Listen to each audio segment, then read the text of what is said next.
सृष्टि बचपन से ही दिखने में सुंदर नहीं थी, लेकिन अमीर बाप की बेटी सृष्टि पर उसकी माँ जान छिड़कती।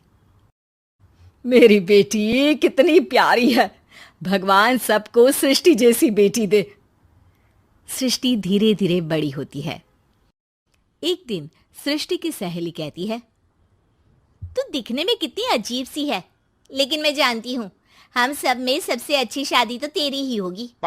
तेरे पापा अमीर जो हैं। और बता नहीं सकते यार, दहेज तो हर कोई देता है, ये क्या ज्यादा ले जाएगी अपने पति के लिए? अरे बड़े शहर में कोठी है इसके पापा की। अरे पापा की है ना, कौन सी इसकी है? इसकी होती तब तो कोई भी लड़का इससे शादी कर लेता।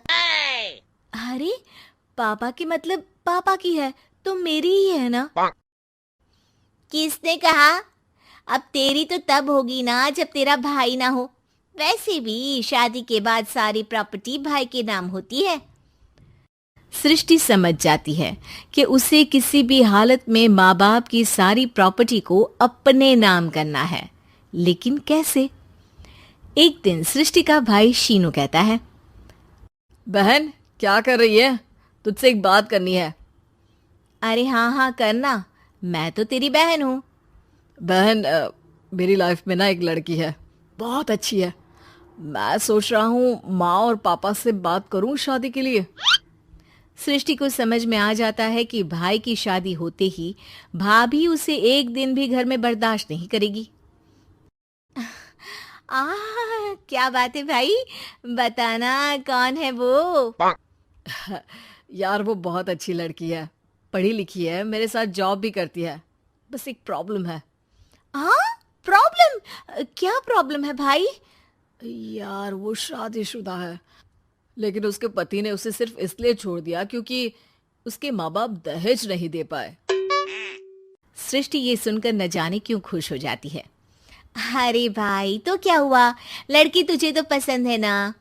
शीनू को लगता है कि बहन उसे समझ रही है।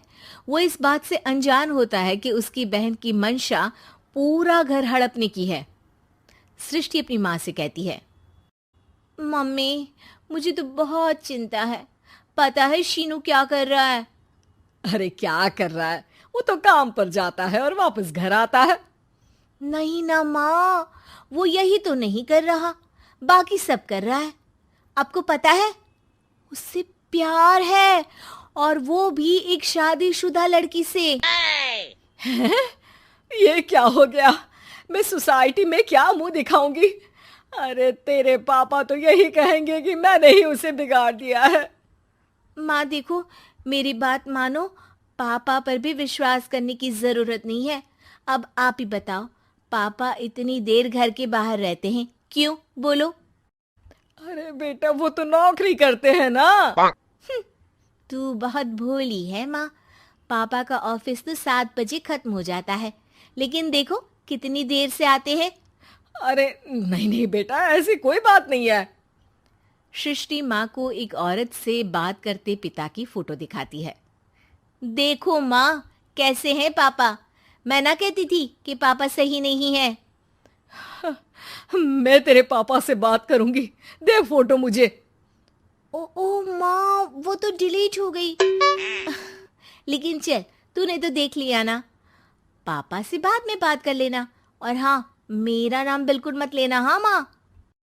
अब क्या था, सृष्टि के माँ और पिता के बीच झगड़ा होना शुरू हो जाता है। सृष्टि के मन में क्या चल रहा था कोई नहीं जानता था। एक दिन, माँ सृष्टि के लिए एक लड़का देखा है, वो लोग शाम को उसे देखने आने वाले हैं। और हाँ माँ, एक खुशखबरी, मैं और पापा मिलकर एक नया बिजनेस ट्राई कर रहे हैं। शाम को लड़का आता है, सांवले रंग का। सृष्टि को तो बिल्कुल भी पसंद नहीं आता। लड़की की माँ कहती है, लड़की का चेहरा तो कोई खास नहीं, लेकिन अगर मेरे बेटे को आप लोग सेटल कर दें तो मैं उसकी शादी आपकी बेटी से करवा दूं। सृष्टि को लड़का बिल्कुल पसंद नहीं था। उसे भाई पर गुस्सा आ जाता है। लड़के वालों के जाने के बाद कहती है, माँ देखा शीनू मेरे लिए कैसा लड़का लेकर आया, न दिखाने लायक न सुनने लायक, सेटल भी नहीं, वो भी हम करे। अरे माँ, मैं जानती हूँ ये मेरी शादी किसी भी घर में क्यों करवाना चाहता है। अरे कैसी बात कर रही है बहन? तूने तो देखा ना, लड़के को मैंने ही मना कर दिया तुझसे शादी के लिए। जिसने लड़का बताया था उसने उसकी बहुत तारीफ की थी। बात आई गई हो जाती है, लेकिन सृष्टि का मन शांत नहीं होता। क्या करूँ, कुछ समझ में नहीं आ रहा। मेरी शादी हो गई तो ये लोग पूरी प्रॉपर्टी शीनू के नाम कर देंगे। मेरे हाथ तो कुछ लगेगा ही नहीं। तभी सृष्टि को आइडिया आता है। वो किसी वकील को फोन करती है। जी देखिए, अगर आपके मम्मी पापा का तलाक हो जाता है तो आपके पिता की आधी प्रॉपर्टी आपकी माँ के नाम हो जाएगी, फिर उसे वो किसी को भी दे सकती है। सृष्टि अब माँ को बेटे के खिलाफ भरती है। माँ, शीनू पर नजर रखा करो। वो जिस लड़की के प्यार में है ना, वो शादीशुदा है। यहाँ आएगी, सारा पैसा, रुपया, जमीन, जायदाद सब हड़प लेगी। पापा का भी हाल तुमसे छुपा नहीं है। ऐसा ना हो कि मैं और आप एक दिन सड़क पर भीख मांगे। हे भगवान, मैं तो जीते जी मर जाऊंगी अगर ऐसा हो गया तो। ऐसा हो गया नहीं माँ, ऐसा ही होगा। अभी समय है, आगे का सोच लो। मैं तो कहती हूँ पापा से आधी प्रॉपर्टी लेकर अलग हो जाओ। पापा की आधी प्रॉपर्टी भी हम लोगों को अगर मिल जाती है ना, तो अगले 7 जन्म सफल समझो। बेचारी माँ बेटी के कहने पर पति से तलाक लेकर अलग हो जाती है। सृष्टि अब पैसों से गाड़ी और अपने दूसरे महंगे शौक पूरे करने लगी। उसके दोस्त भी उसके पैसे इस्तेमाल करते। सृष्टि, कल तुम कहाँ थी? मैं सारा दिन घर पर अकेली थी। तो मैं क्या करूं? मैंने ठेका तो नहीं लिया है ना तुम्हें संभालने का। माँ को सृष्टि से ये उम्मीद नहीं थी। वो बैठकर रोने लगती है। वहीं उसका पति यानी कि सृष्टि के पिता आ जाते हैं। मैं जानता था कि तुम्हारा यही हाल होगा, तो आपने मुझे रोका क्यों नहीं? मैं रोकता तो तुम रुकती क्या? सृष्टि के कहने पर तुमने मुझ पर, अपने बेटे पर शक किया, लेकिन तुम ये भूल गई कि कैसे हम दोनों ने मिलकर जीवन में इतना सब खड़ा किया।